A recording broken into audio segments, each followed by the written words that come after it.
इंसान अपने निजी स्वार्थ की पूर्ति के लिए किस हद तक जा सकता है, इसका अंदाज़ा लगाना मुश्किल ही नहीं नामुमकिन हो चुका है। दोस्तों, आज की घटना जो मैं आपको बताने जा रहा हूं, इसमें एक पत्नी अपने घर परिवार से लड़ाई करके एकदम से गायब हो जाती है और जैसे ही अगला दिन आता है वहां पर चौराहे पर एक डेड बॉडी मिलती है। जब घर वाले आसपास के लोग उस लड़की की खुद माँ वहां आकर उसकी जांच पड़ताल करती है तो उसकी शनाख्त करती है तो उसे अपनी बेटी के रूप में पाती है। उसके बाद उसका इल्ज़ाम अपने दामाद के ऊपर लगा दिया जाता है, यानी उसके पति के ऊपर लगा दिया जाता है। पति हैंडीकैप्ड होता है, उसे जेल के अंदर बंद कर दिया जाता है। लगभग 1.5 साल का समय बीत जाता है और 1.5 साल का समय बीतने के बाद जो लड़की उस दिन मर चुकी होती है वो अचानक अपने मायके में पहुंच जाती है और इस सब के बारे में पति को पता चल जाता है। फिर पति नज़दीकी पुलिस को लेकर वहां पर पहुंचता है तो वहां पर इतना बड़ा चौंकाने वाला खुलासा होता है जिसे सुनकर हर कोई व्यक्ति परेशान हो जाता है, हर कोई व्यक्ति तंग हो जाता है कि जो लड़की मर चुकी थी वो वापस जिंदा कैसे होकर आ गई। आइए दोस्तों, जानते हैं पूरा मामला क्या था। नमस्कार, जय हिंद। आप देख रहे हैं APH न्यूज़ राहुल रावत के साथ। तो दोस्तों, आज की जो हकीकत की घटना आपको बताने जा रहा हूं, उत्तर प्रदेश में एक ज़िला पड़ता है कानपुर। ये कानपुर के चकेरी थाना क्षेत्र की काशीराम गांव की हकीकत की घटना है। यहां पर गुलाब नाम का एक व्यक्ति जिसकी उम्र होती है 35 साल, जो हैंडीकैप्ड होता है, उसकी शादी नज़दीक के गांव में रहने वाली लड़की जिसका नाम सीमा होता है उसके साथ हो जाती है और 4 साल इनकी शादी को हो जाते हैं। 2 साल के अंतराल में इनकी लड़ाइयाँ डे बाई डे बढ़ती जाती हैं, एक दूसरे के साथ इनकी डेलियाँ लड़ाइयाँ होती हैं। इस 4 साल के अंतराल में इनको 2 बच्चे भी हो जाते हैं और 4 साल के बाद अचानक जो पत्नी होती है घर से गायब हो जाती है और अगले ही दिन गांव के चौराहे पर एक डेड बॉडी मिलती है। जब डेड बॉडी को आसपास के लोग देखते हैं तो बुरी तरह से उसका चेहरा बिगड़ा हुआ था।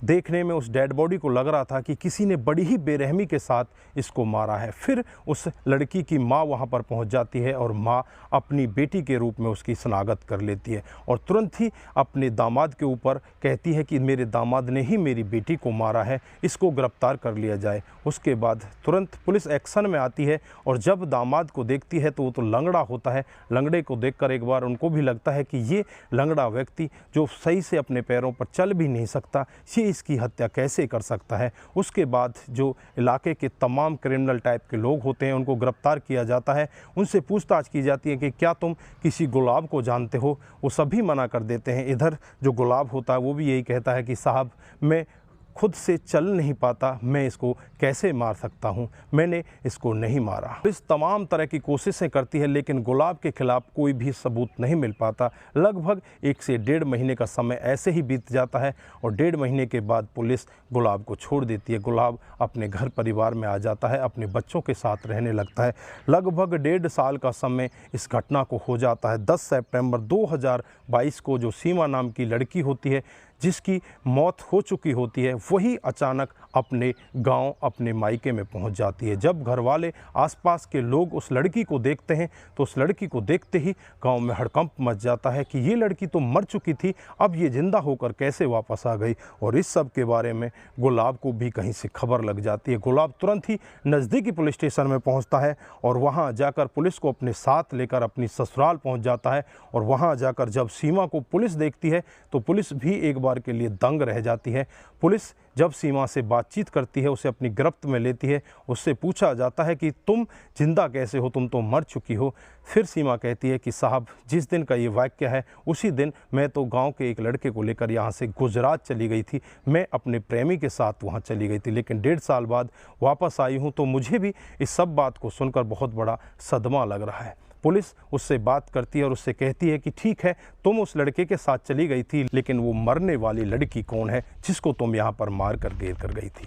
सीमा कहती है कि साहब, मैंने किसी लड़की को नहीं मारा और ना ही मुझे उसके बारे में पता। मैं तो 1 दिन पहले ही यहाँ से फ़रार हो गई थी, मुझे उस सब के बारे में कुछ भी नहीं पता। फिर सीमा के माता पिता से भी पूछा जाता है, सीमा की माँ से भी बातचीत की जाती है, उसे भी अपनी गिरफ्त में लिया जाता है कि तुमने उसकी पहचान कैसे की? तुम्हारे ऊपर कोई दबाव था या घर वालों ने तुम्हें बताया था? के बाद सीमा की माँ से भी बातचीत की जाती है तो सीमा की माँ भी यही कहती है कि मुझे लगा था कि मेरी बेटी घर से गायब हो चुकी है और जिसके कुछ पहचान ऐसी लग रही थी कपड़ों से, मुझे ऐसा लगा था कि ये मेरी बेटी है, क्योंकि उसकी चाल ढाल, उसका जो रंग रूप था, जो लड़की के हाथ पैर थे, वो स्पेशल मेरी बेटी की तरह मुझे लग रहे थे। इस वजह से मैंने उसकी शनाख्त की थी। अब पुलिस भी अपनी तमाम तरह की कोशिशें करती है, माता पिता से भी पूछताछ करती है, लेकिन कहीं से भी उस लड़की का अभी तक कोई खुलासा नहीं हो पाया कि वो मरने वाली लड़की कौन थी और कौन नहीं थी। उसके बाद जब उस पति से पूछताछ की जाती है तो पति का भी रो रो कर बुरा हाल होता है कि मैंने इसको अपनी जान से भी ज़्यादा चाहा, मैं अपनी जान से भी ज़्यादा अपनी पत्नी को प्यार करता था, लेकिन मुझे नहीं पता कि मेरी पत्नी मेरे पीछे क्या गुल खिला रही है, वो किसी दूसरे लड़के के साथ फरार हो जाती है। मैं अगर जेल में चला जाता तो मेरे बच्चों का क्या हाल होता। तो दोस्तों, यहाँ पर सोचने वाली बहुत बड़ी बातें पीछे छूट जाती हैं। तो दोस्तों, इस घटनाक्रम पर आप क्या बोलना चाहते हैं? आपकी जो भी राय है एक बार कमेंट बॉक्स में ज़रूर दीजिएगा। दोस्तों, इस घटनाक्रम को सुनाने का उद्देश्य किसी को बरगलाना, किसी को बहकाना, किसी पर किसी प्रकार का दबाव बनाना नहीं है। हमारा उद्देश्य बस यही है कि आप लोग जागरूक हों और ऐसे क्राइम के बारे में जानें जो डे बाई डे हमारे समाज में बढ़ते जा रहे हैं। दोस्तों, आज के लिए बस इतना ही। फिर मिलते हैं किसी नए मोड़ के साथ। तब तक के लिए आप अपना ख्याल रखें, अपने परिवार का ख्याल रखें, सतर्क रहें, सावधान रहें और ऐसे क्राइम को अपने आसपास ना होने दें। नमस्कार, जय हिंद,